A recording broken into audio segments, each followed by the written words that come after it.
debido pues a todas las situaciones que puede desencadenar este problema de obesidad, ¿cierto? Debemos entender que esto es una epidemia, ¿no? A pesar de los esfuerzos, pareciera que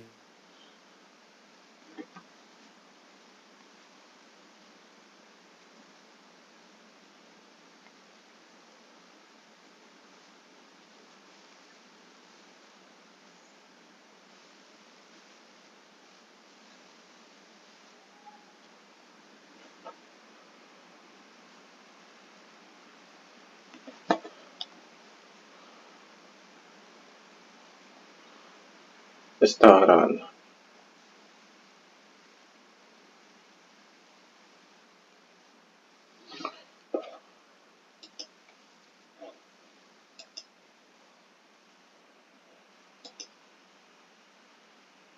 lipídico que tenemos nosotros en nuestro cuerpo, tejido graso, es un órgano, ¿sí?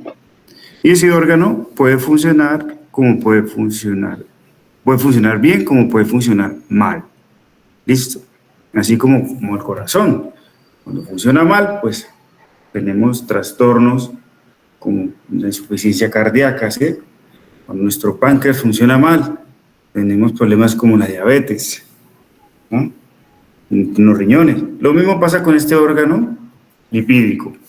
Cuando funciona mal, puede generarnos múltiples complicaciones. Antes se hablaba mucho del síndrome metabólico, ¿cierto? Y se relacionaba o estaba directamente relacionado con el aumento del perímetro abdominal. Pues sigue siendo un parámetro relacionado con trastornos metabólicos y con riesgo cardiovascular, el perímetro abdominal, ¿cierto? Pero pues no se habla tanto de síndrome metabólico. Entonces, ¿qué incluía en ese tiempo? ¿Qué incluía el síndrome metabólico? El síndrome metabólico, pues, incluía lo que era el problema de obesidad, ¿cierto? Visceral principalmente, entonces se hablaba de obesidad centrípeta,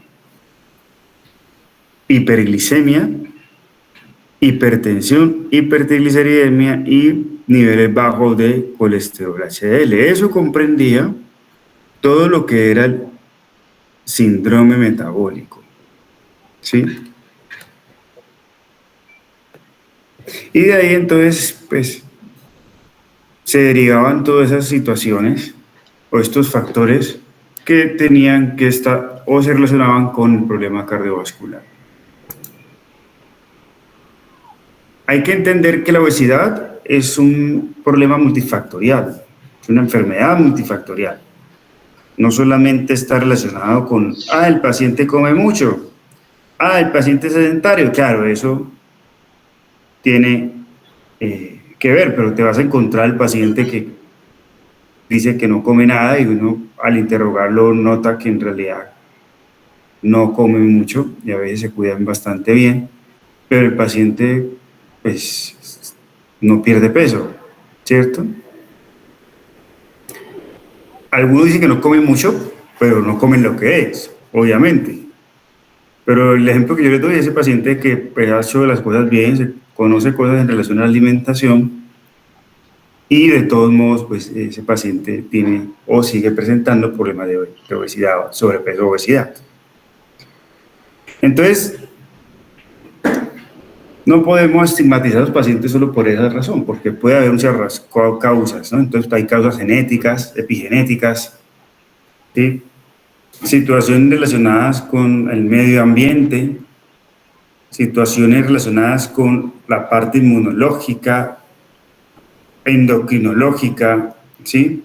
Otros factores médicos, como por ejemplo algunos medicamentos que uno puede suministrar a los pacientes que necesitan usarlos obligatoriamente o son muy necesarios para ellos y pueden generar problemas de sobrepeso o obesidad, ¿sí? Trastornos neurológicos, ¿cierto? Especialmente, pues, trastornos psiquiátricos, pues, como trastornos de alimentación, principalmente, o una depresión o una ansiedad, ¿cierto? trastornos bipolares, podría intervenir, además de la medicación que suministramos, que muchas veces puede generar aumento de peso, pues también puede generar cambios de comportamiento que difícilmente nos ayuden a controlar los estilos de vida de sus pacientes, ¿cierto? Entonces, precisamente por eso, el manejo multidisciplinario de esta enfermedad no la tratan solamente los endocrinos, ¿sí? Tiene que estar en conjunto de especialidades, ¿no? Psiquiatría, medicina familiar, medicina interna,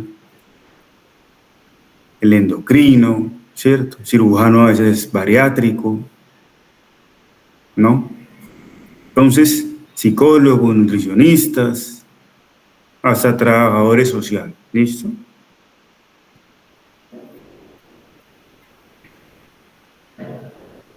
Entonces, en relación a la fisiopatología de la obesidad, también denominada adiposopatía, ¿cierto? Hay que entender aquí, muchachos, que más que los adipocitos aumenten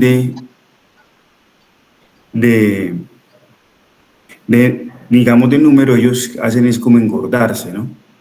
Ya cuando hacen engordado lo máximo, pues empiezan a aumentar el número, principalmente, pero inicialmente ellos crecen en tamaño, ¿sí?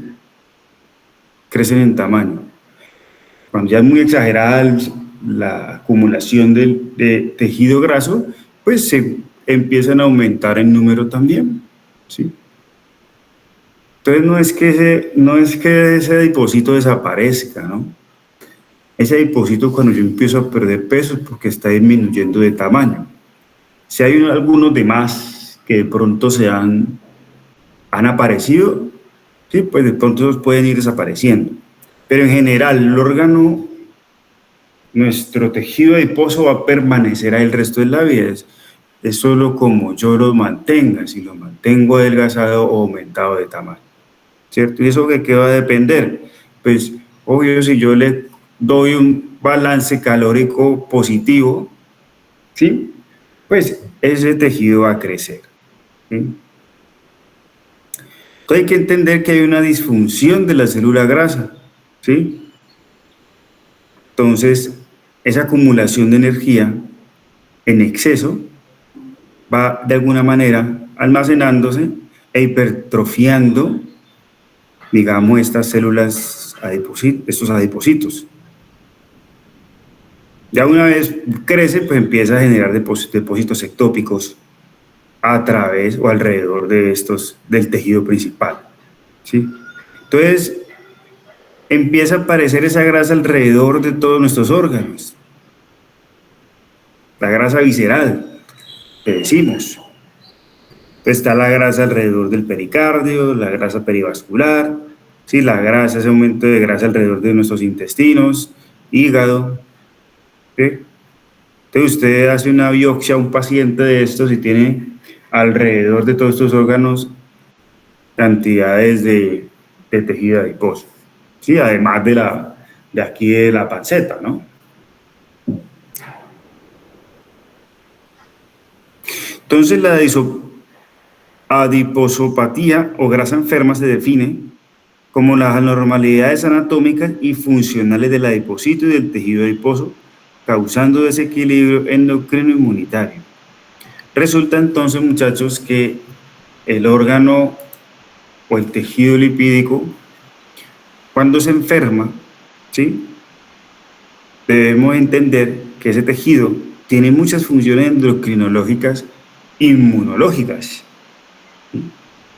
Liberador de citoquinas, el liberador de neurohormonas, o a través de ese tejido se hace precursión de algunas neurohormonas, ¿sí?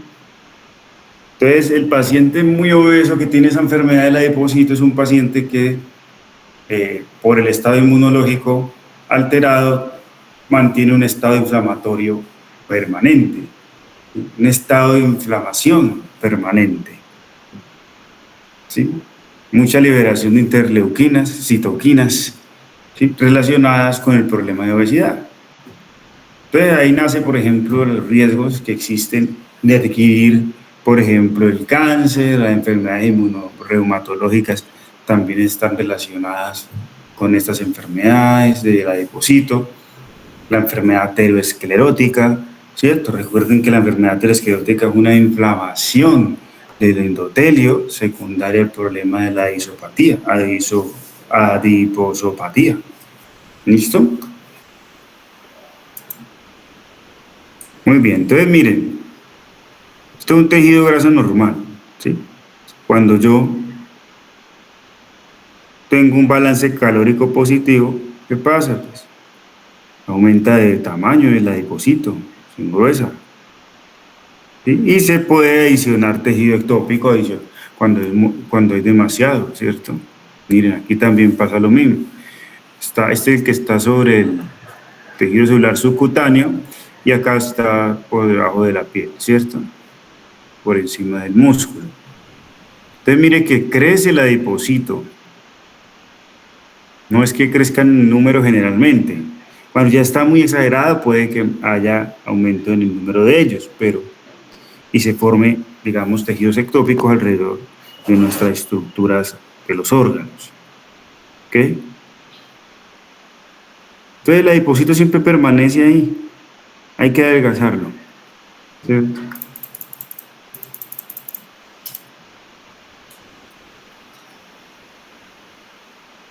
Dentro de los órganos que más tienen que ver con la regulación del peso, especialmente sitios relacionados con el apetito, con nuestra sensación de saciedad, ¿sí? Está el hipotálamo. ¿Sí? Por ejemplo, en el hipotálamo encontramos una hormona que se llama la leptina. La leptina es una hormona, digamos, que se secreta por las células grasas, ¿cierto? Principalmente. Pero dependiendo de esa cantidad a nivel de leptina que produzcan las células grasas, ¿sí?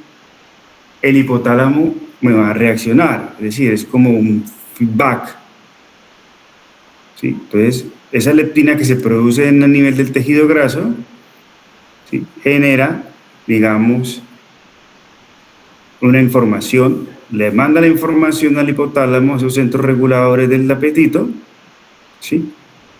Y le dice, estamos saciados, ¿no? Entonces la leptina indica saciedad al hipotálamo. En algunos casos, mire, cuando hay trastornos en los receptores de leptina a nivel del hipotálamo, pues, ¿qué puede pasar? Pues no hay un control, no hay un feedback por parte del hipotálamo, entonces no manda la información adecuada. Entonces, ¿qué pasa? Pues voy a seguir teniendo sensación de hambre, ¿sí? Y pues claramente, si yo no tengo esos receptores actuando adecuadamente, lo que va a hacer es mi tejido adiposo aumentar la producción de leptina. Entonces, si yo tomo una muestra de leptina a un paciente de esto, seguramente va a estar elevada, porque el tejido adiposo está tratando de mandar más leptina para poder a ver si este hipotálamo nos da la información de que estamos saciados. Pero resulta que yo tengo un defecto de los receptores a nivel del hipotálamo de esa leptina, pues la información no se va a interpretar adecuadamente. Entonces, puede haber pacientes que tengan estos problemas, ¿cierto? Y por mucho que nosotros luchemos con cosas para quitar el hambre, puede que no lo vayamos a lograr. Así que tener en cuenta eso. Miren. Entonces, la leptina llega al hipotálamo, genera esa información de saciedad, y usted hace una parada, ¿cierto?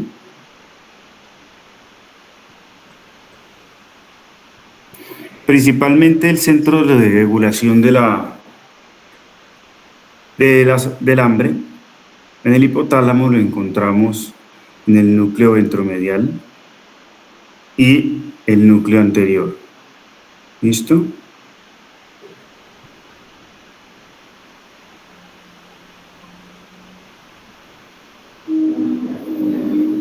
Hay otras hormonas que pueden estar relacionadas y neurotransmisores que pueden estar relacionados con el, digamos, esa sensación de saciedad, ¿sí? O centros del apetito. Entonces, por ejemplo, encontramos estos endocannabinoides. ¿Qué les suena a eso?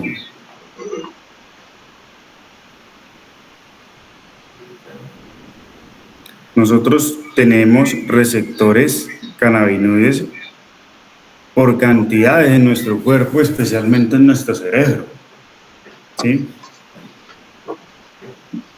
Recordemos que el tetrahidrocannabinol o el CBD, digamos, o la marihuana, bien conocida, actúa principalmente sobre estos receptores. Sí. Pero nosotros producimos nuestro neurotransmisor que estimula esos receptores propios.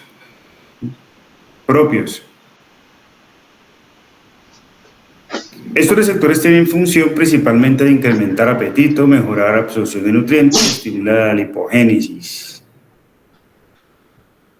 Entonces, por ejemplo, en estos pacientes que de pronto tienen bajo peso, VIH, o pacientes que tienen hiporexia, pacientes VIH también, o cáncer, por eso se usa la tetrahidrocannabinol, el CBD o la marihuana, ¿sí? Entonces tiene uso de ese tipo porque se ve que mejora el apetito, por ende pues mejora el peso, ¿cierto?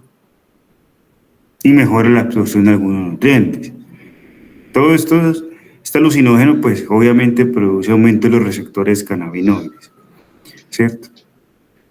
Entonces, eso ha sido un receptor que ha sido estudiado últimamente y se le ha encontrado estas funciones, o sea, que también tienen que ver con la regulación de nuestro apetito, ¿sí? Hablan de la melanocartina, modifica también el apetito. El glucagón like peptide, ¿cierto? GLP-1 es una neurohormona, digámoslo así, el neuropéptido YY, la colecistoquinina. Mire que todos estos neurohormonas que se producen, digamos, principalmente a nivel de nuestro intestino, ¿sí? ¿Se acuerdan de los análogos de GLP-1? Que yo lo que hago es estimular esos receptores glucagón like peptide, ¿cierto? Péptido YY y la colecistoquinina, que es una neurohormona que estimula la contracción de nuestra vesícula. Si recuerdan la fisiología gastrointestinal, tiene un rol en inducción de saciedad. Entonces ahí aparece el efecto adverso que da con los medicamentos para el uso de diabetes y de estas nuevas tecnologías que han aparecido para bajar de peso, como los análogos de GLP-1, ¿cierto? Y la grelina, miren, la grelina también se produce a nivel del fondo del estómago, ¿cierto? Y la grelina produce hambre, ¿sí? Entonces yo tengo que controlar todas estas hormonas para que mi paciente, pues, controle su sensación de hambre, o tenga apetito, o, ¿sí? Yo tengo que jugar a controlar todo esto. Ni que no solamente una hormona, no solamente la leptina, yo tengo aquí varias neurohormonas que pueden influir en esto. Y debo conocerlo. Hay causas también secundarias de obesidad, muchachos. Mire que la obesidad no es solo lo que yo como, ni el sedentarismo. El hipotiroidismo, bueno, puede producir algo de aumento de peso, sin embargo, yo no puedo atribuirle 20, 30 kilos al hipotiroidismo, ¿cierto? El hipotiroidismo puede subirme a mí 3, 4 kilos, que en un proceso pérdida de peso, pues si no tenemos controlado a un paciente con hipotiroidismo, pues podría dificultarnos ese proceso. Entonces, ideal, pues obvio que esté el paciente bien controladito, y si logramos controlar esos 3, 4 kilos de peso, imagínense pues la motivación de nuestro paciente para seguir adelante. El Cushing, ¿no? ¿Se acuerdan la sintomatología de Cushing?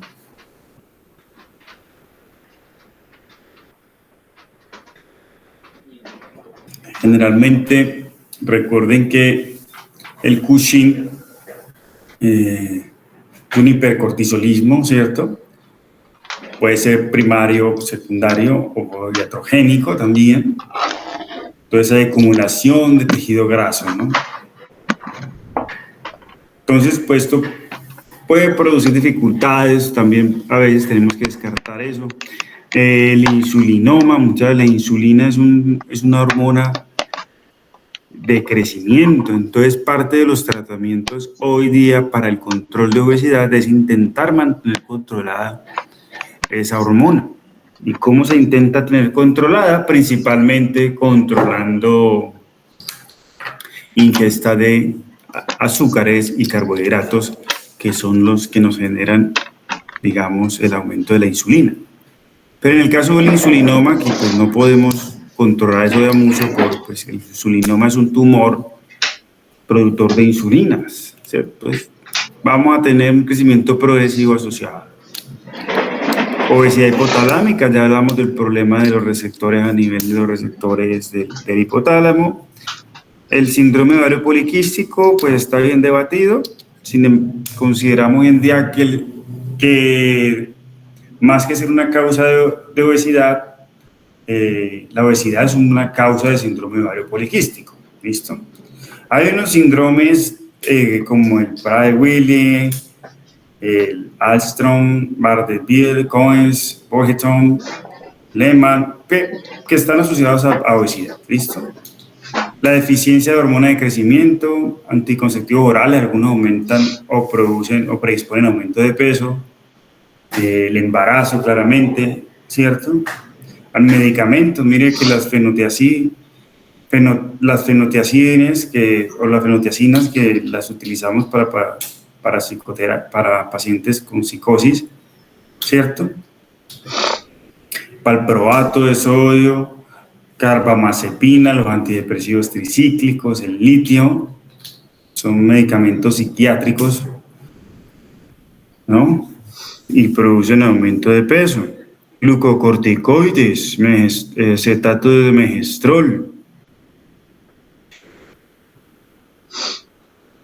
las sulfonilurias, la insulina, paciente con diabetes, ¿cierto? Sube de peso con el uso de insulinas.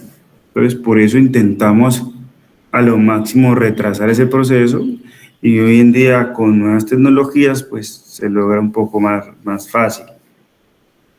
Antagonistas adrenérgicos, antagonistas de la serotonina, especialmente la ciproheptadina. La cesación de fumar puede aumentar el paciente de peso. Recordemos que a veces el tabaquismo disminuye ansiedad, enfermedades o trastornos de alimentación, ¿sí? Bulimia, síndrome de tacón, ¿cierto? Que se atragantan los pacientes, ¿sí? El hipogonadismo, pseudohipoparatiroidismo, ¿sí? Entonces, esas son causas secundarias de obesidad, ¿ok? Y todo eso hay que tenerlo en cuenta a la hora que usted tiene un paciente enfrente que tiene sobrepeso o tiene obesidad. ¿Cómo lo puedo definir yo?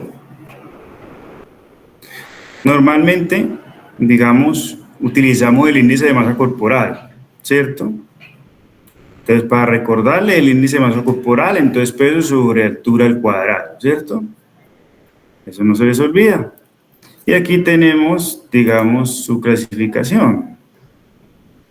Un peso saludable entre 18,5 y 24 o por debajo de 25. Y sobrepeso ya arranca por encima de 25, hasta 30 podría decir, obesidad por encima de 30. Y de ahí para allá grado 1, grado 2 o 3, ¿cierto? O obesidad grave o mórbida, ¿no? Entonces, grado 1 de 30 a 35, obesidad grave de 35 a 39, ya mórbida por encima de 40. Entonces, es una herramienta rápida que podemos utilizar y generalmente, pues, en las historias clínicas, automáticamente se calcula. Existen algunas dificultades a la hora de utilizar esto porque no es muy exacto, ¿no? Hay algunas condiciones que no es exacto. Por ejemplo, yo tengo un paciente fisicoculturista que tiene una masa muscular bastante grande, pues yo ahí podría tener un diagnóstico de obesidad sin el paciente tener mucho tejido graso. Entonces ahí empieza a perder, digamos, sensibilidad frente al diagnóstico, ¿sí? El punto de corte también es controversial. A veces podemos encontrar algunos otros puntos de corte, ¿cierto? Pero casi siempre están muy cercanos, ¿no? Muy cercanos. Sin embargo, recordemos que pues no es lo mismo un europeo a un latinoamericano, ¿no? Un europeo mide de un 80 para arriba, 1,90 o así 2 metros. Es un paciente que su índice de masa corporal pudiera ser elevado. Entonces, también en esa parte podría haber dificultades a la hora de hacer las interpretaciones. Entonces, habría que considerar su ajuste por cada región, ¿listo? Por cada país. Otra definición que tenemos es a través del perímetro abdominal, ¿sí? En Colombia tenemos estos parámetros, sus valores para considerar que el paciente tiene obesidad a partir del perímetro abdominal. Entonces, perímetro abdominal mayor o igual a 91 centímetros en hombres y en mujeres por encima de 89. ¿Listo?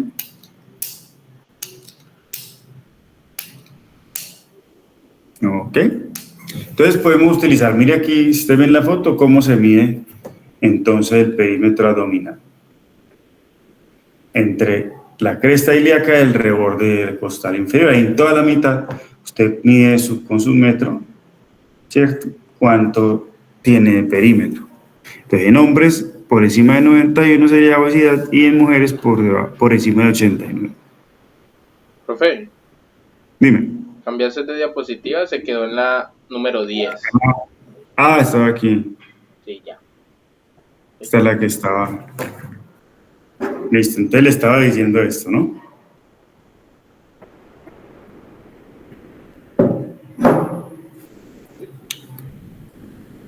Les decía entonces ahí la forma de medir aquí, miren,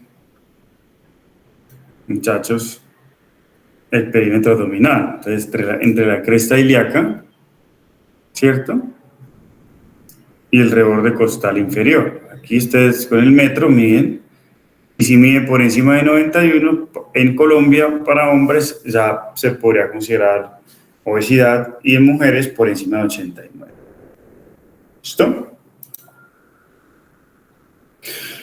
Tenemos la bioimpedanciometría, muchachos, que para mí es pues, la forma más exacta de medir obesidad. Una recomendación dada, la recomiendan la Sociedad Americana de Endocrinos Entonces aquí pues se puede medir diferentes cosas, ¿cierto? Pero dentro de lo que se puede medir, pues, el porcentaje de grasa es, digamos, lo más exacto que pudiera dar o uno pensar que tiene un paciente de obesidad. Pero una impedancia nos puede dar nosotros masa muscular, masa ósea, nos puede dar la parte de porcentaje de grasa, ¿no? Entonces, en un hombre, por ejemplo, un porcentaje de grasa por encima de 25, ahí digamos que ya se habla de obesidad, ¿sí? y en mujeres pues por encima de 30.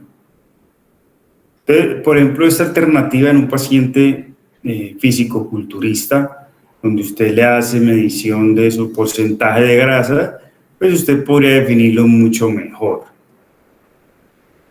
que definir ese paciente en su diagnóstico con un índice de masa corporal. Entonces, la impedanciometría, lo que hoy en día ha cogido más fuerza, digamos, para tener en cuenta, porque el solo índice de masa corporal, que es lo que generalmente utilizamos, pues realmente es una herramienta que no nos ayuda mucho a hacer diagnósticos exactos de este problema, ¿listo? Y tampoco es para progresión de pacientes en relación al tratamiento, porque si yo tengo un paciente que está en tratamiento, ese paciente está juicioso, haciendo actividad física y resulta que la actividad física que más hace es de fuerza, puede que yo tenga un aumento de la masa muscular, ¿cierto? Y tengo una reducción progresiva del porcentaje de grasa. Entonces, si yo hago mi medición solo con el índice de masa corporal, pues voy a ver que el paciente más bien en vez de bajar, seguramente va a ir aumentando, ¿sí?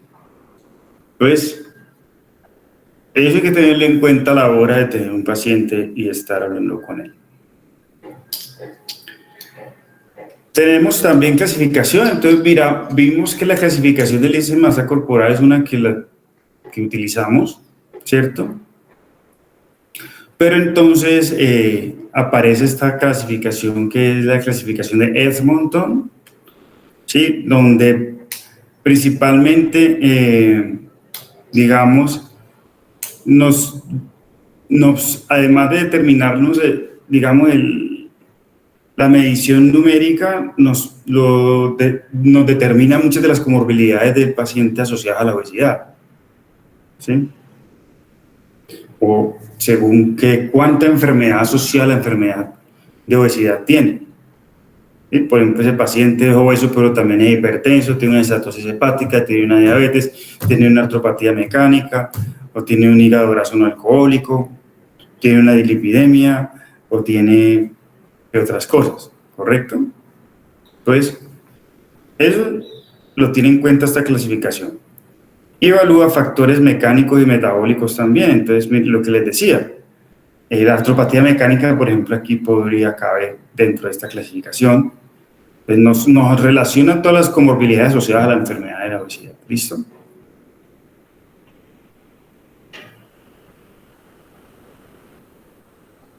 Entonces, miren, dentro de los mecánicos, todos los que evalúa. El reflujo gastroesofágico, la osteoartrosis, la apnea del sueño, ¿no? La apnea del sueño. Y la parte metabólica, si hay diabetes, dislipidemia, hipertensión, enfermedad coronaria, falla cardíaca. La parte mental también nos la evalúa, ¿cierto? Y nos ayuda para clasificar la enfermedad. Y pues también nos determina de acuerdo a los estadios de cada enfermedad.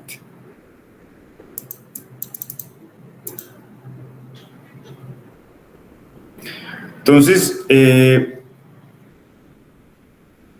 más o menos, para correlacionar el índice de masa corporal con esta clasificación de Edmonton, entonces, por ejemplo, la obesidad en estadio 0 sería un índice de masa corporal más o menos mayor de 25, sin presencia de comorbilidades. O sea, aquí habría un estado 0, tiene una obesidad del paciente, pero no tiene comorbilidades. Y con el índice de masa corporal, pues, estaría en 25 hacia arriba, ¿sí?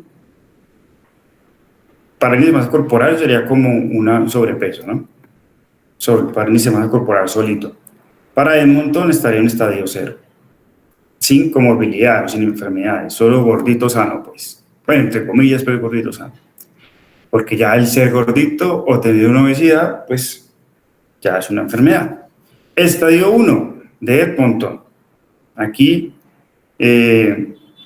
también siguen hablando de índice de masa corporal mayor de 25, pero aquí ya aparecen complicaciones leves, ¿cierto?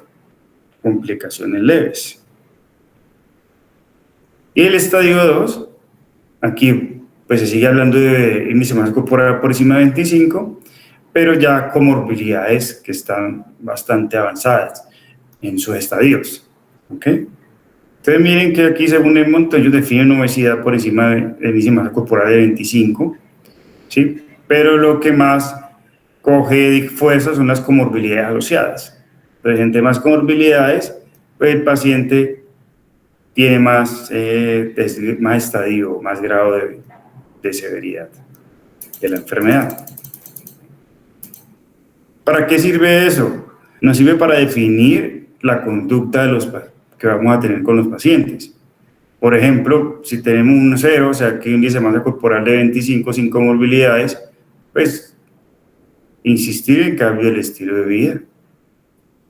Si tenemos un grado 1, aquí seguramente continuamos siempre, digamos, estimulando los cambios del estilo de vida, más farmacoterapia, pues alternativas que puedan ayudarnos con este paciente en relación a la farmacoterapia.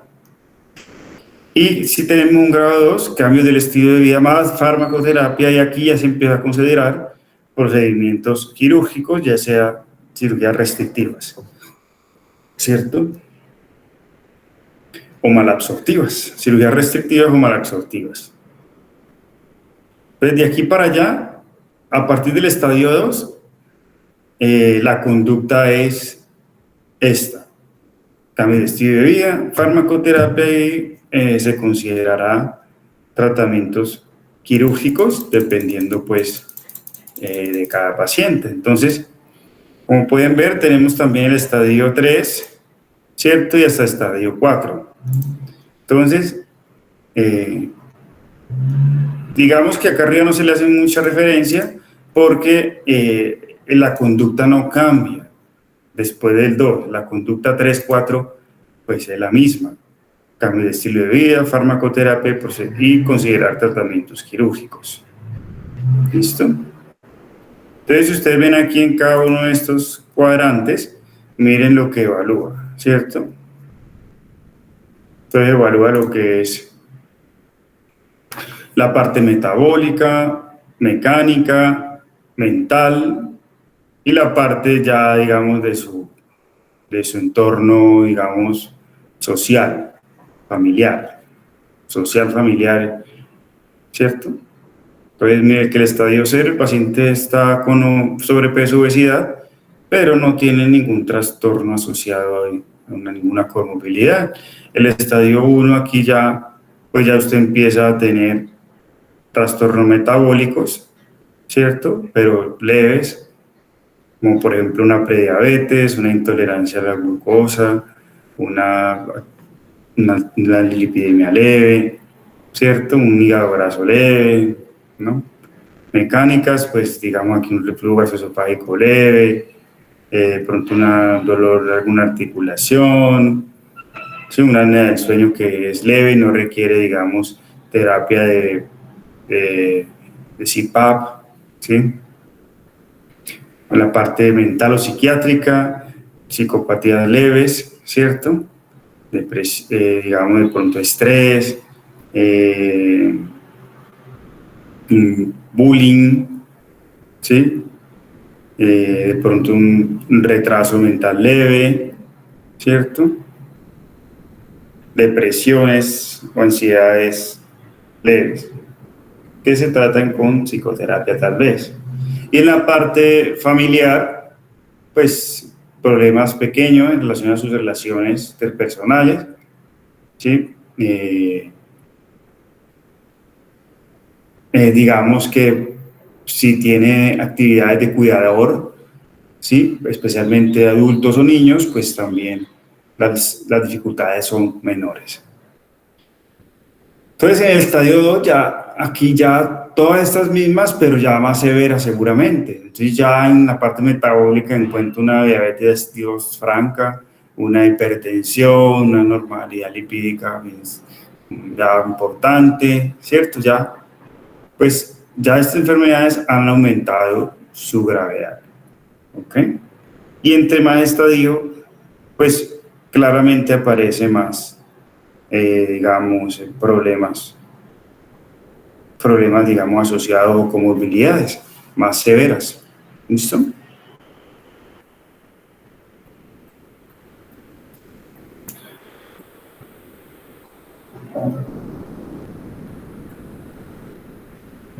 Entonces ya aquí en el estadio 4, que sería el diferente, ¿sí? Ya serían comorbilidades asociadas a obesidad en estado terminal, ¿sí? Síntomas psicológicos que provocan una discapacidad muy severa y una limitación funcional severa, postración, paciente ya en silla de ruedas por su problema de obesidad asociada a las comorbilidades. ¿Listo? Entonces, esa clasificación es muy interesante y normalmente los programas de obesidad pues ya también se adiciona, además del índice de masa corporal. Lamentablemente la herramienta de la impedanciometría pues no la tenemos en los consultorios médicos, no la tenemos, ¿cierto? Entonces, digamos que pues se nos dificulta en ese contexto hacer diagnósticos un poco más específicos, ¿listo? ¿La conocían esta clasificación?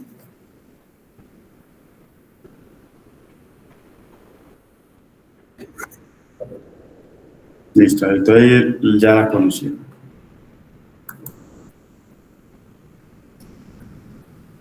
Entonces hay que entender, muchachos, que sí será que el problema de obesidad es un factor de riesgo cardiovascular. ¿Ustedes qué opinan?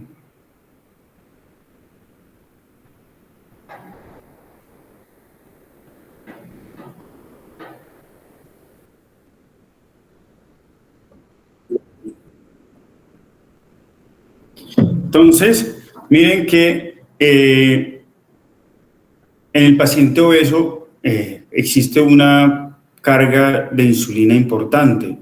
Se habla de una hiperinsulinemia. Y recordar que esto es una hormona anabólica, ¿cierto? Y tiene predisposición a inflamación. En el caso de nuestro endotelio, pues arteriosclerosis, ¿cierto? Arteriosclerosis. ¿Qué predispone la arteriosclerosis? Pues claramente la rigidez de nuestras arterias o la hipertensión arterial y de ahí para allá todo lo que se puede desprender, ¿cierto? Mire que el 80% de los pacientes con diabetes se asocian a obesidad. Generalmente primero tienen obesidad y luego diabetes, ¿no? O sea, desencadenan resistencia a la insulina y posteriormente diabetes.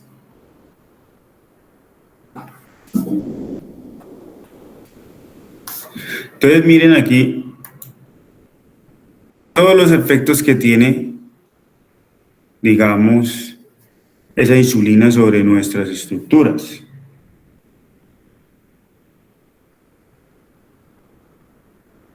Mira, entonces,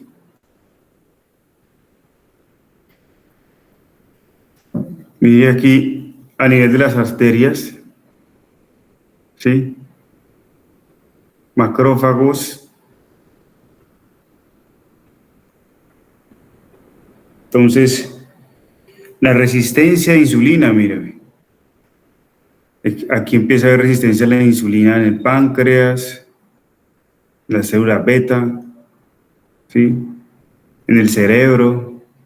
Igual, la glucosa no es la energía principal del cerebro, ¿no? Recuerden que en el cerebro los cuerpos cetónicos son los que más energía dan para el cerebro. ¿Listo? De todos modos, la resistencia a la insulina, digamos, puede generar trastorno del apetito a nivel de nuestros centros de regulación del apetito, puede ir el hipotálamo, ¿cierto? Puede aumentar la insulina, puede aumentar la sensibilidad simpática del tono simpático, ¿sí? Y puede disminuir esa resistencia a la insulina, puede disminuir, digamos, la producción de la glucogénesis o la gluconeogénesis. Entonces, pues se produce mayor concentración de esa glucosa y más hígado graso, ¿ok? ¿cierto? Miren, todos los órganos tienen una influencia, digamos que una acción, la insulina, ¿no? Y la hiperinsulinemia, pues genera algunas alteraciones principalmente relacionadas con trastornos de la sensibilidad y la resistencia a la insulina.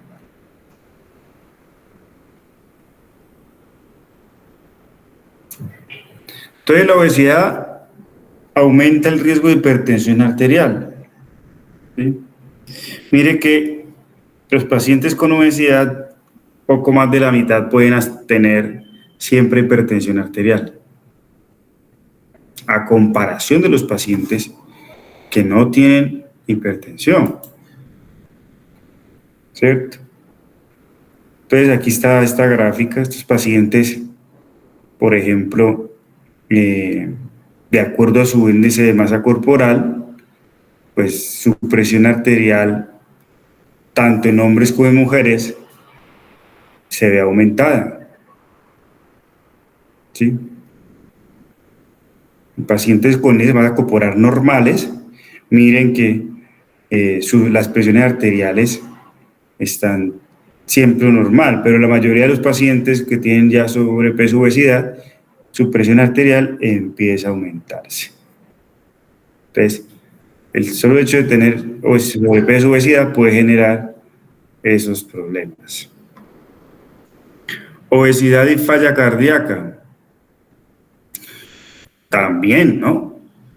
Miren que la obesidad por sí solita puede desencadenar falla cardíaca, ¿sí? Entonces, miren, ese corazoncito tiene que hacer más esfuerzo para poder yo suplir las necesidades de ese aumento de masa corporal, ¿sí? Entonces se aumenta la precarga y la poscarga claramente. ¿Qué desarrolla eso, muchachos? Mire, hipertrofia del ventrículo inicialmente, ¿cierto? Entonces empieza a haber también disfunción diastólica, ¿no? Disfunción diastólica por trastorno del llenado o de relajación del ventrículo, ¿sí? Eso aumenta la precarga, ¿cierto? Eso aumenta la precarga de nuestro corazón. Entonces, con el tiempo, ese esfuerzo, muchachos, ¿cierto? Cobra. Entonces, empieza a haber una dilatación ya después, ¿no? Aquí ya empieza a fallar la fracción de eyección. Aquí en la hipertrofia está normal todavía por mucho tiempo, pero ya la relajación está alterada, ¿cierto? La precarga está aumentada, ¿no? La precarga está aumentada y la poscarga también. Miren, luego pasa la dilatación excéntrica, hipertrofia excéntrica, ¿sí?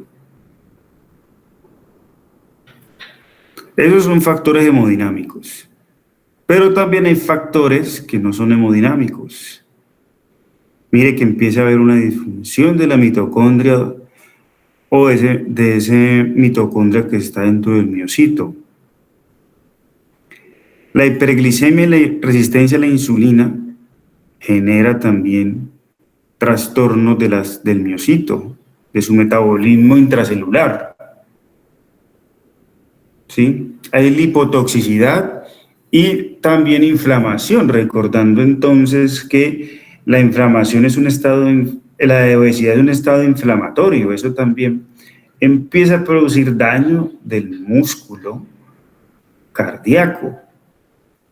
Entonces todo esto igual influye sobre esto acá, ¿no? Sobre la parte hemodinámica y viceversa. ¿Qué lleva esto entonces a una falla cardíaca finalmente y seguro congestiva? ¿Ok?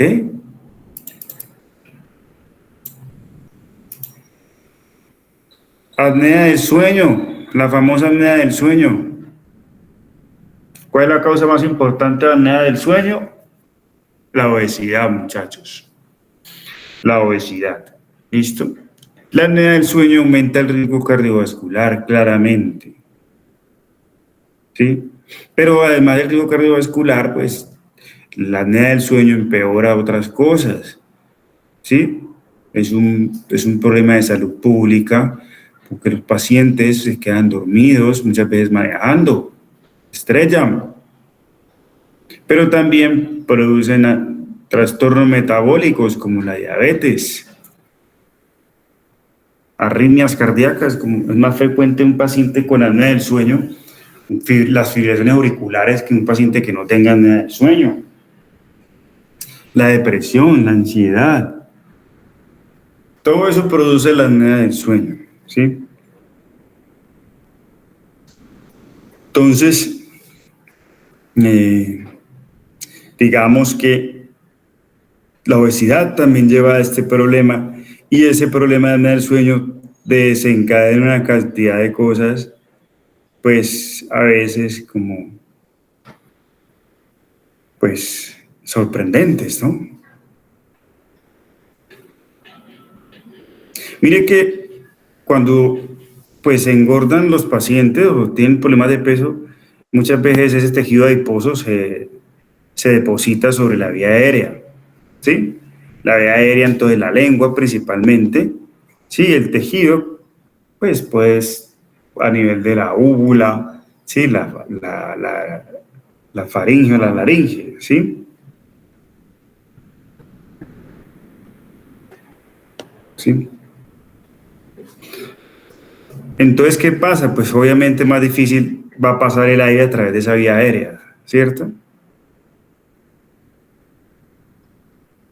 Mire que la apnea del sueño aumenta los niveles de grelina, dijimos que era la hormona del hambre, aumenta la resistencia a la insulina, ¿sí? Y el paciente pues empieza a sentir como cansado, agotado, ¿cierto? Eso hace que el paciente quiera reducir la actividad física.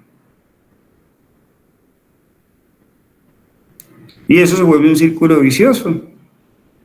Más obesidad, ¿cierto? Más obstrucción.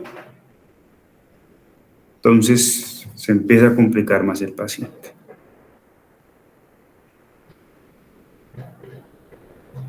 Miren, entonces la grasa se acumula en la lengua muchas veces.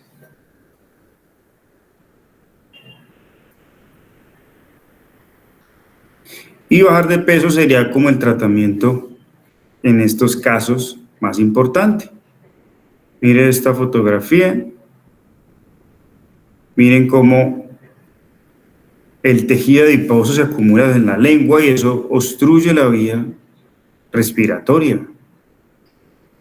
Esta es una lengua con un tejido adiposo normal y acá miren cómo se va acumulando, ¿cierto? Aumenta su tamaño y eso genera mayor obstrucción de la vía aérea y más cuando el paciente está dormido, cuando la lengua va hacia la parte posterior, ¿cierto? Puede haber acúmulo también de tejido adiposo a través de estas estructuras, ¿cierto? De la vía aérea superior. Entonces, cuando la apnea del sueño, pues ese no es central y es de origen obstructivo, pues básicamente ahí la lengua puede ser un factor ahí importante, ¿cierto? La parte inflamatoria, habíamos hablado que la obesidad es un estado inflamatorio, ¿cierto? Es un estado de inflamación sistémica. Por eso, uno de los marcadores de riesgo cardiovascular que utilizamos muchas veces es la PCR, ¿no? Usted le toma a un paciente obeso que no sienta nada, le toma una PCR y le toma uno delgado que tenga buenos estilos de vida, le toma otra PCR y la PCR del paciente con sobrepeso obesidad está más alta. Entonces, una PCR por encima de 2 se considera un factor de riesgo cardiovascular. No lo usamos de rutina, pero se sabe que pues, ya es un factor de riesgo cardiovascular. ¿Ok? Entonces, mire, todo lo que aumenta el problema de peso, mire. Entonces aumenta todas estas interleuquinas, interleuquina 6, los factores de necrosis tumoral, el lactato, ¿sí? El plasminógeno activador, ¿sí? También lo activa, entre otras hormonas aquí también. Y citoquinas, mire, interleuquinas, citoquinas, células, ¿sí? Entonces, nuestro cuerpo está inflamado. En el daño endotelial habíamos hablado de la arteriosclerosis, ¿cierto? Recordemos que el endotelio es uno de los órganos más grandes que tenemos y la obesidad definitivamente causa disfunción endotelial, ¿sí?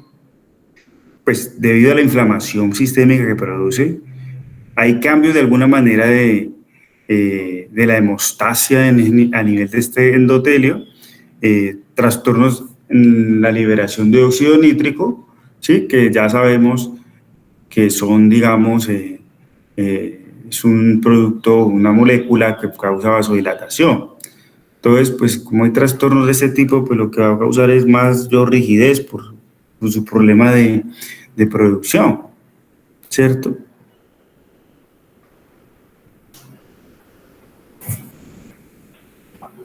Entonces, la aterosclerosis, lo que quiero que les quede claro es que la aterosclerosis es una inflamación del endotelio, ¿cierto? Es una inflamación. Y en esa inflamación, pues, ¿qué llega? Todo lo que son citoquinas, interleuquinas, factor de necrosis tumoral, ¿sí? Algunos precursores de células, como macrófagos, leucocitos, macrófagos, ¿cierto? Y se acumulan en estos sitios. Entonces forman la placa aterosclerótica.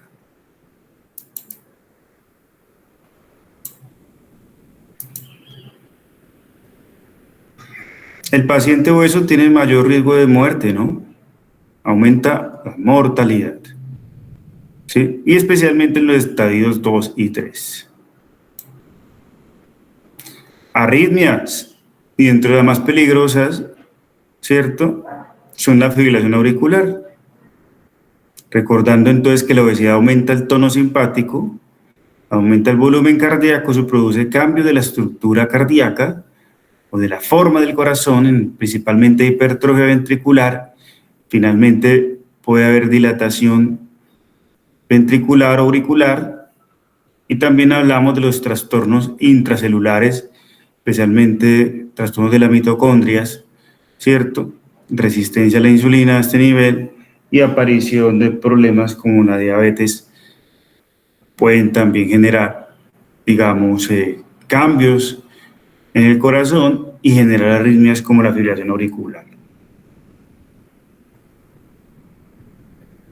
Se habla del paciente obeso metabólicamente sano, ¿sí? Digamos que este niño, pues ahí se ve sanito, hermoso, ¿no? Michelin.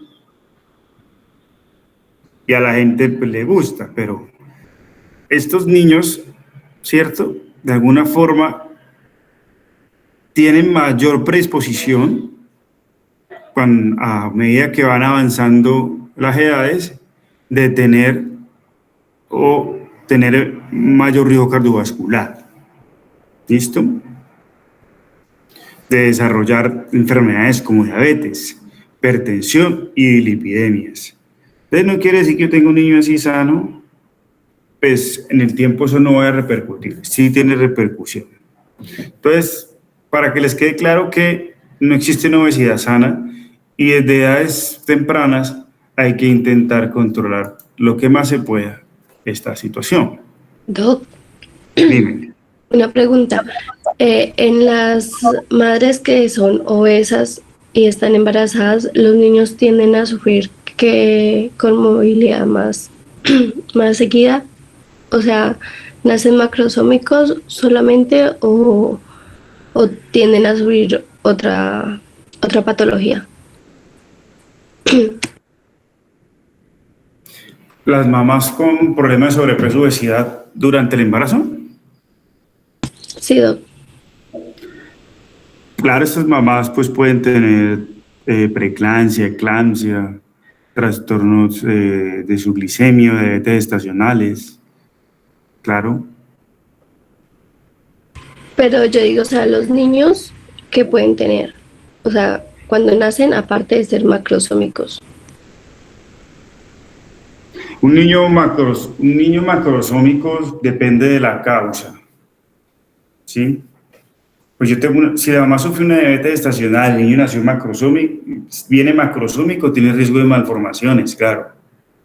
Pero bueno, si el niño nació macrosómico grande, hay que evaluar si pues, no es un factor genético, si los papás y la mamá son grandes, por ejemplo, ¿sí? O simplemente es un niño grande. No quiere decir que porque ya pesó 4.000, entonces ese niño va a ser enfermo, no, no necesariamente. Porque ese niño hasta ahora se ha alimentado de lo que la mamá ha comido y metabolizado, ¿sí? Ya depende cómo es el manejo principalmente después de su nacimiento, ¿sí? Entendiendo que la leche materna pues debería darle un equilibrio esos primeros meses, ¿sí? Ya luego cuando empiezan a insertarle la alimentación complementaria, ustedes tienen que poner cuidado qué es lo que van a acostumbrar a ese niño a alimentar. ¿Listo?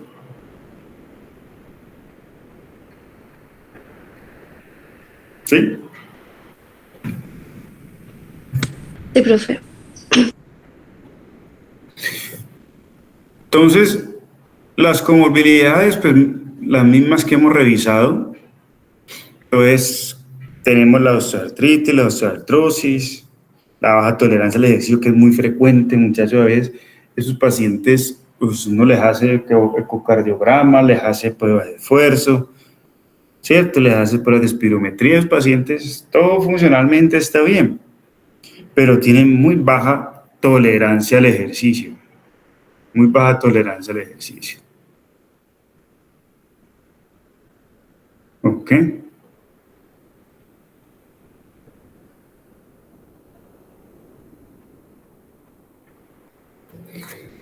El reflujo gastroesofágico es algo mecánico, ¿no? Con la presión intraabdominal aumenta, eso puede hacer que entonces la comida se nos devuelva fácilmente o llenado, sí, por la acumulación de tejido adiposo visceral. Hernias predispone más aparición de hernias. El intértrigo, esas picazones entre la zona inguinal, la zona genital, ¿cierto? Aquí en la parte donde está el pliegue de la piel, ¿sí? Aquí abajo, esos pacientes se quejan mucho de prurito, eritema, ¿ok? La incontinencia urinaria, ¿sí? Por debilidad del piso pélvico generalmente, pero si aumento también la presión intraabdominal por acúmulo de tejido graso, entonces, pues, digamos que puede predisponer a esto. Las varices, muy frecuente en pacientes con obesidad. El pseudotumor cerebral o el pseudotumor cerebri, muchachos, recordemos que la obesidad produce dolor de cabezas, ¿sí? Entonces, también los pacientes refieren constante dolor de cabeza y los tratan como migrañas, migrañas y migrañas, pero resulta que el paciente no quiere bajar de peso, entonces hay que esforzarse intentando que baje de peso. Enfermedades psiquiátricas, claro que aparecen pues todo lo que está relacionado con su estado anímico, y hay que descartar siempre en estos pacientes trastornos depresivos ansiosos, ojo, y trastornos alimentarios.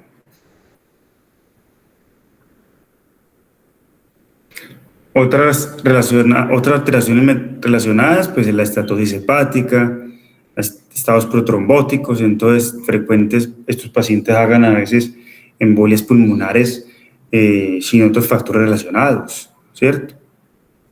Pues ya está a veces la que fuma, aparte de eso usa anticonceptivos y tiene un problema de obesidad. Pero también puedo tener paciente con obesidad nomás y que me aparece con una embolia pulmonar. Aparece la gota, el cáncer más frecuentemente, la litiasis biliar. ¿Listo? Entonces, entre muchas otras cosas que puede asociarse la obesidad, muchachos. Y en toda parte hay situaciones relacionadas con obesidad. Todos nuestros órganos. Cáncer de todos, miren. De mama, de útero, cervix, exófago, páncreas, riñón, próstata. Enfermedades pulmonares, la apnea del sueño, ¿cierto? La poca resistencia al ejercicio, el hígado graso, cirrosis finalmente, cálculos, tanto urinarios como biliares, anormalidades ginecológicas. Entonces es frecuente encontrar el síndrome de ovario poliquístico en obesidad, sí, pero la causa del ovario poliquístico no tanto es algo específico del ovario, es más algo más secundario a la obesidad. Hay mucho trastorno menstrual, infertilidad en esos pacientes, ¿sí? La osteoartrosis, trastornos de piel, ya habíamos hablado, la gota, ¿cierto?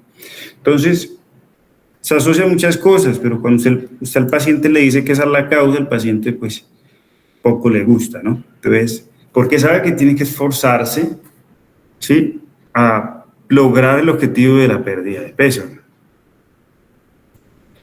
Estos son los fármacos que pueden generar aumento de peso, muchachos, los glucocorticoides, como la prednisolona, la dexametasona, la metilprednisolona, ¿cierto? La fluorocortisona, unos menos que otros, pero generalmente pueden producir aumento de peso. Los antidepresivos, la famosa sertralina, paroxetina, la mirtazapina, ¿sí? La ciprofloxacina, la levomepromacina, que es un antipsicótico, ¿cierto? El litio, los levogestágenos, pueden producir aumento de peso. Hay que tener en cuenta a la hora de estar viendo un paciente de eso. En relación al tratamiento de la obesidad, muchachos, tenemos autorizado en Colombia el uso de los análogos los análogos de GLP-1, ¿cierto? Y los inhibidores de la lipasa pancreática, que son el famoso Orlistat o el Xenical, no sé si lo conocieron, ya hay diferentes marcas. Bueno, el Xenical ya como que no lo producen porque ya hay muchas marcas de Orlistat, ¿sí? Son ayudantes o coayudantes para el manejo de obesidad, pero dentro de todo eso es muy importante que el paciente tenga cambios del estilo de vida, actividad física, especialmente el ejercicio. Inicialmente pues, el ejercicio pues, puede ser ir gradualmente aumentando su tiempo y su intensidad, ¿sí? Pero decirle al paciente que por lo menos inicialmente 8 a 10 minutos para iniciar de ejercicio intenso podría ser útil, ¿no? Toda actividad física entre 8 a 10 minutos intenso podría ayudarnos, ¿sí? No, porque el paciente para que arranque a hacer esto es difícil, entonces si yo le digo, no, tienes que hacer de una vez 300 minutos a la semana, ese paciente no te va a hacer ni 10, ¿listo? Entonces hay que ir mirando a ver gradualmente aumentando esa posibilidad. Entonces, entender que la actividad física o el movimiento, pues a partir de esos minutos que les dije, 10 minutos, disminuye definitivamente y desenlaces cardiovasculares. Entonces, para la protección de nuestra vida en relación a la enfermedad cardiovascular, la actividad física de cualquier tipo, muchachos, es ideal.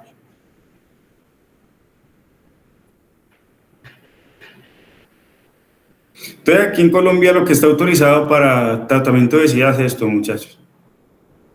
Orlistat y liraglutida. No hay otras terapias farmacológicas, pero que acá en Colombia en las guías no aparecen todavía. No están autorizadas. Pues ya les he hecho referencia a esto, ¿no? Tratar de de mantener a sus pacientes con índice de masa corporales por debajo de 25, ¿cierto? Obviamente no bajar por debajo de 18 porque ya sería bajo peso, ¿sí? Fomentando que estilo de vida saludable, ¿cierto? El estilo de vida saludable es, digamos, comer temprano. Bueno, no comer temprano, comer a horas ideales, sería eso. Desayunar antes de las 9 de la mañana, almorzar antes de las 2 de la tarde y comer antes de las 6, entre 6 y 8 de la noche, máximo. De ahí para allá, nada de comida, por ejemplo, dormir todos los días entre 7 a 8 horas como mínimo, recibir sol entre las 8 y las 10 de la mañana, 15, 20 minutos, ¿cierto? Disminuir situaciones de estrés, entendiendo, muchachos, que el estrés también es un factor de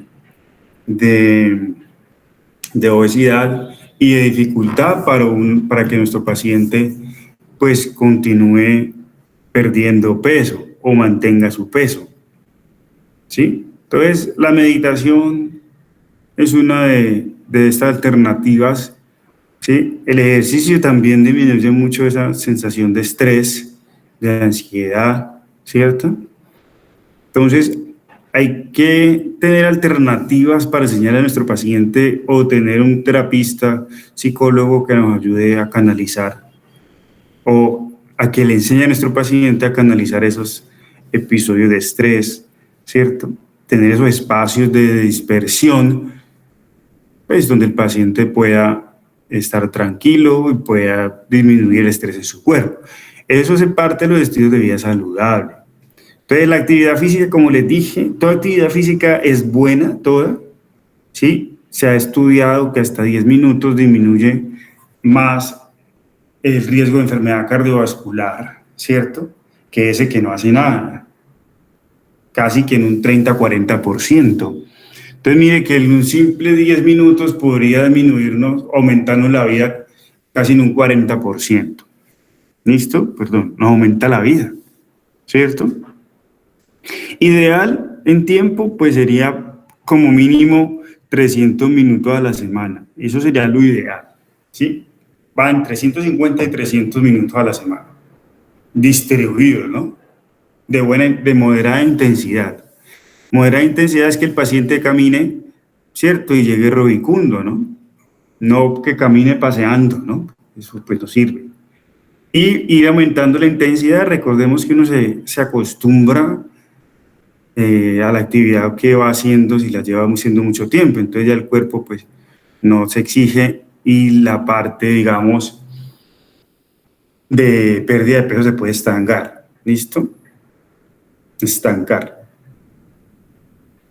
Dietas, pues ofrecer dietas es muy complejo, hay dietas muy buenas, pero son difíciles de mantener en el tiempo, ¿sí? Muy difíciles.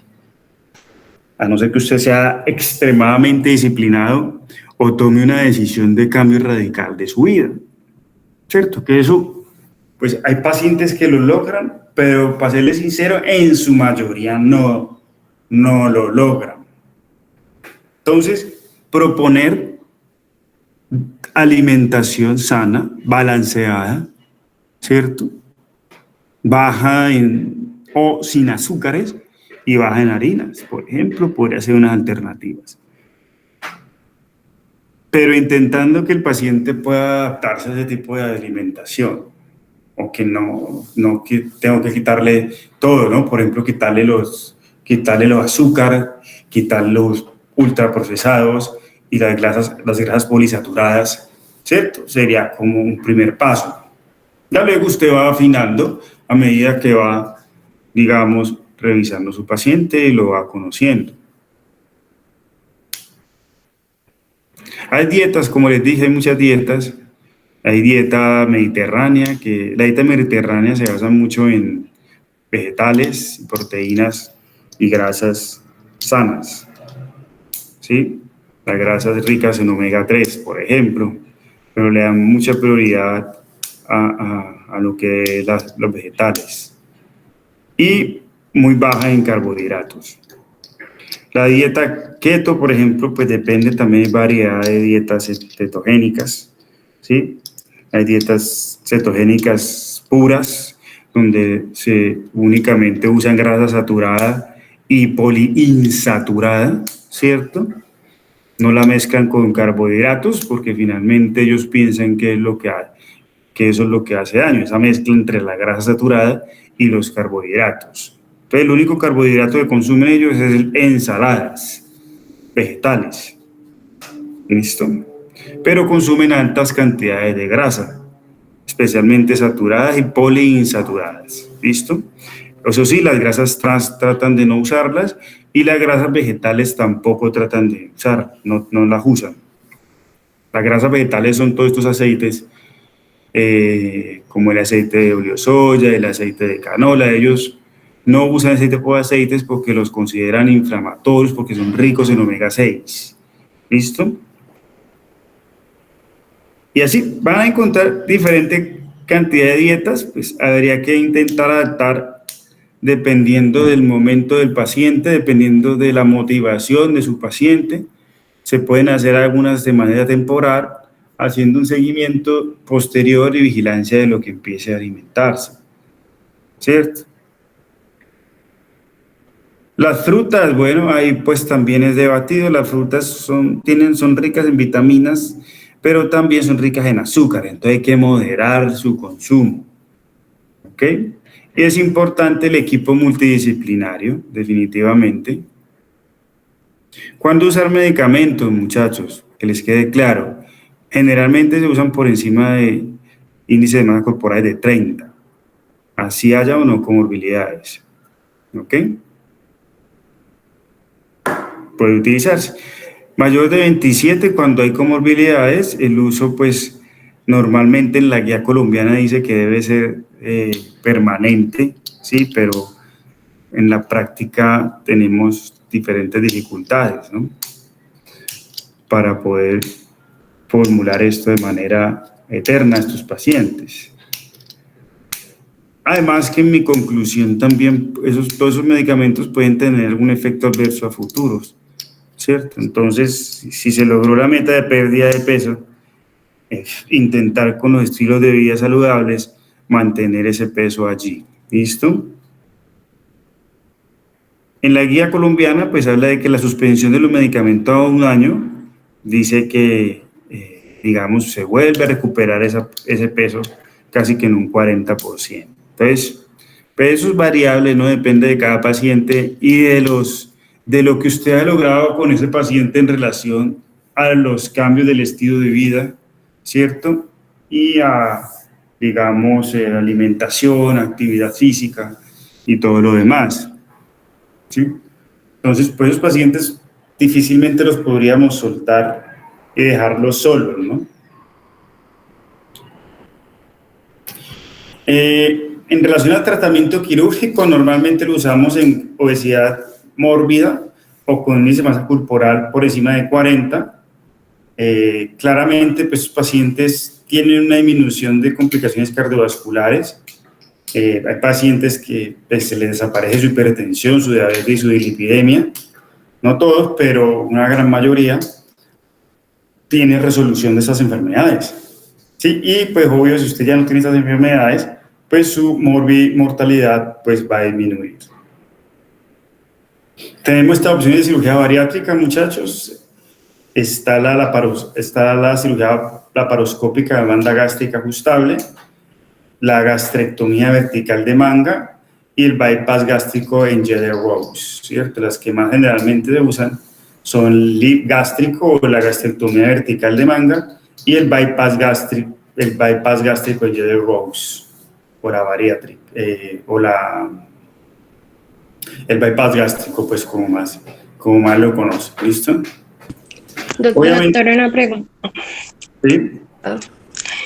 Cuando estos pacientes se someten a ese tipo de cirugías, a ellos hay que darle un suplemento vitamínico porque pues obviamente la gastrina disminuye y todo esto.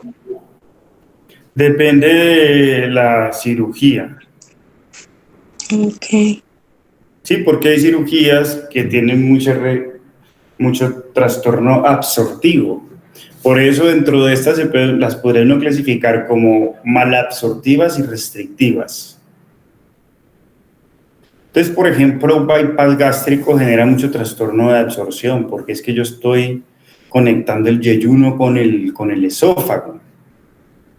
Entonces, miren todo el área que yo quito de absorción, quito lo que se absorbe en el estómago, en el duodeno, primera y segunda porción, ¿cierto? Entonces van a ver parte de esos minerales y parte de esas vitaminas y proteínas que no las vamos a lograr absorber del todo, ¿cierto? Y se van a ir perdiendo. Entonces toca, principalmente en ese bypass gástrico donde más toca suplementar. Los pacientes tienen mucha anemia, déficit de vitamina D, vitamina B12. ¿Listo? Bueno, gracias. Y en la manga gástrica lo que se hace es volver el estómago una manga. O sea, lo adelgazan, lo vuelven una tira. Pues se disminuye un área, pero no totalmente. ¿Ok?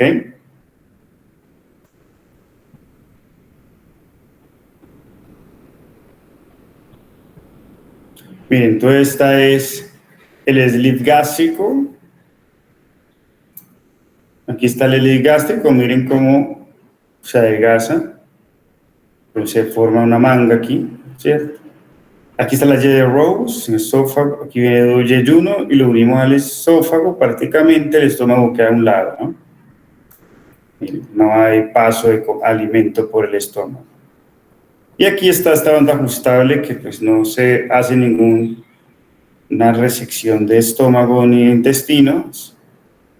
Sí, se estrecha el volumen del estómago y eso genera sensación de saciedad rápida o llenura, ¿no? Pues no sé cuándo Profe, ¿Ah? cuando, o sea, se sabe que para que un paciente, pues, se le haga un tipo de cirugía como esta, pues su índice de masa corporal tiene que estar por encima de 40. Pero ¿en qué momento le dicen, no, usted ya es candidato? ¿Cómo es el proceso que uno le tiene que iniciar al paciente? Normalmente, bueno, existen programas de obesidad donde se le hace seguimientos casi que por un año.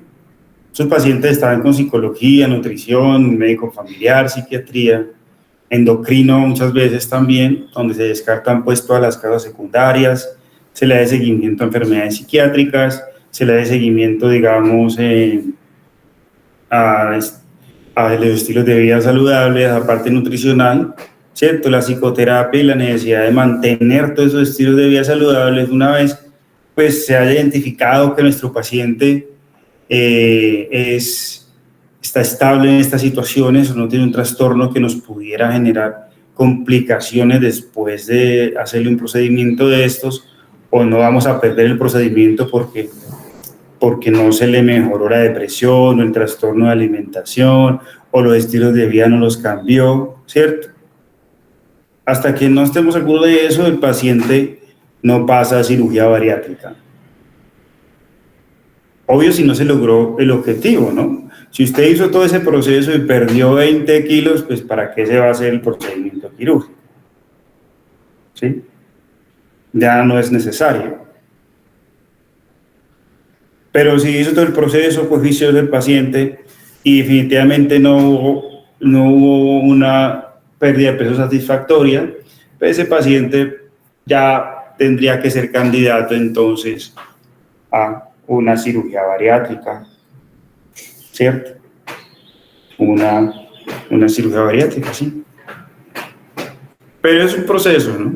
No es que así de masa corporal, listo, de una cirugía, no.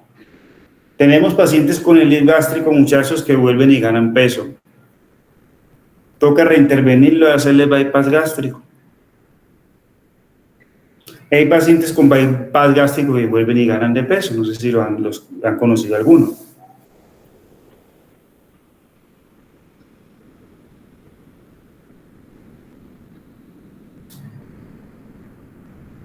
No he conocido ningún paciente que haya ganado peso.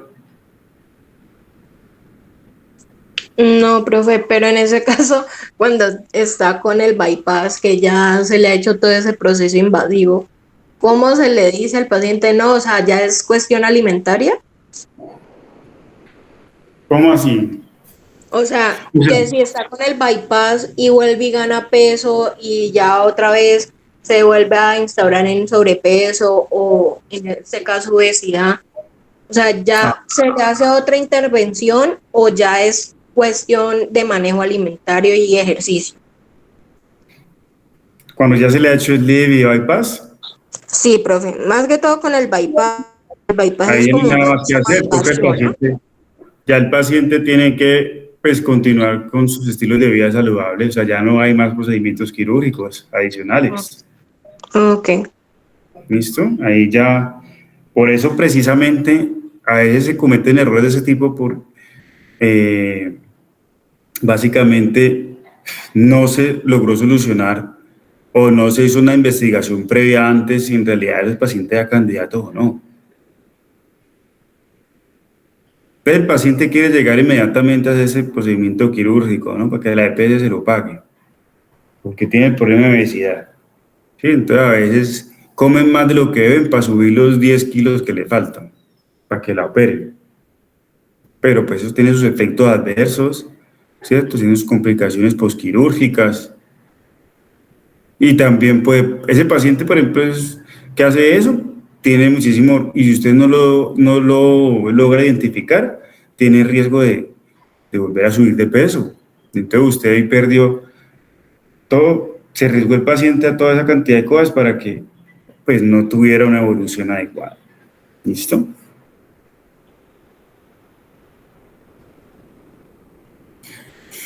Bueno, laboratorio de rutina para estos pacientes: azúcar, glicosiladas, perfil lipídico, enzimas hepáticas, electrolitos, función renal, ácido úrico, enfermedad tiroidea, vitamina E, hemograma, uroanálisis, microalbuminuria, ¿cierto? Ya pues, si usted va a mirar previo, digamos, a la necesidad de evaluar la parte endocrinológica, usted puede pedirle. Generalmente yo pido, cuando llegan sus pacientes, les pido perfil hormonal, les pido insulina pre y postprandial, ¿sí? Les pido cortisol 24 horas, les pido somatomedina C, ¿sí? Y les pido prolactina para evaluar trastornos hormonales previos a eso. Y ya con eso lo remitimos al endocrino, ¿cierto? Que también de su concepto, ¿sí? Psiquiatría, para que también de su concepto, nutrición y psicología. Entonces, ese es como el proceso que hacemos para empezar a considerar que un paciente va a requerir algún procedimiento quirúrgico y si es candidato o no, ¿cierto? O si pudiera mejorar con los cambios de estilo de vida, ¿listo? O si es candidato a usar, por ejemplo, análogos de GLP-1, que hoy en día pues tienen mucha fuerza para pérdida de peso, sin embargo, lograr pérdidas de peso importantes después de un año no es como lo esperado con esos medicamentos. Los estudios hablan de pérdida de peso a dosis altas, en el caso de la liraglutida, que se usa diaria, dosis de 3 miligramos diarios, pueden perder los pacientes hasta 10 kilos máximo, ¿sí? Tenemos algunos pacientes que responden mucho más y bajan más, sí, responden rapidito, ¿sí? Y bajan 15, 20 kilos, pero no todos nos responden. La experiencia me habla, pues, a veces uno intenta arrancar y no pierden nada de peso, a veces la tolerancia a esos medicamentos es difícil, ¿cierto? Porque da mucha náusea, da mucho vómitos inicialmente, ¿cierto? Entonces, es complicado que los pacientes también se adapten a ese tipo de medicamentos. Entonces, en conclusión, la obesidad es una enfermedad grave, muchachos. ¿Listo? Es una enfermedad grave, es un factor de riesgo cardiovascular, claramente, ¿sí? Por todos los factores que estuvimos hablando. Hay que ser agresivos en su manejo, ¿sí? Hay que hacerle coach a nuestros pacientes, ¿sí? Tratar de motivarlos para mejorar sus estilos de vida saludables, su alimentación, ¿cierto? Y hacer actividad física. Utilizar las diferentes clasificaciones, muy interesante también, de acuerdo a eso definir los manejos. Para ello, pues ahí ya vimos que dentro de la clasificación de Edmonton tiene en cuenta muchas situaciones relacionadas o comorbilidades con la obesidad, entonces mucho más completa. La forma de medir la obesidad ideal sería la impedanciometría a través del porcentaje de grasa corporal, precisamente por la precisión que nos da en algunos pacientes y también la variedad de etnias, ¿cierto? Y culturas podría generarnos mayor o una mejor información. Sin embargo, lo que tenemos a la mano puede ser el índice de masa corporal y pues es lo que hemos venido utilizando. Y pues tener en cuenta que definitivamente desarrolla enfermedades como la dislipidemia, la diabetes, la hipertensión, la falla cardíaca y la fibrilación auricular. ¿Listo? ¿Preguntas, muchachos?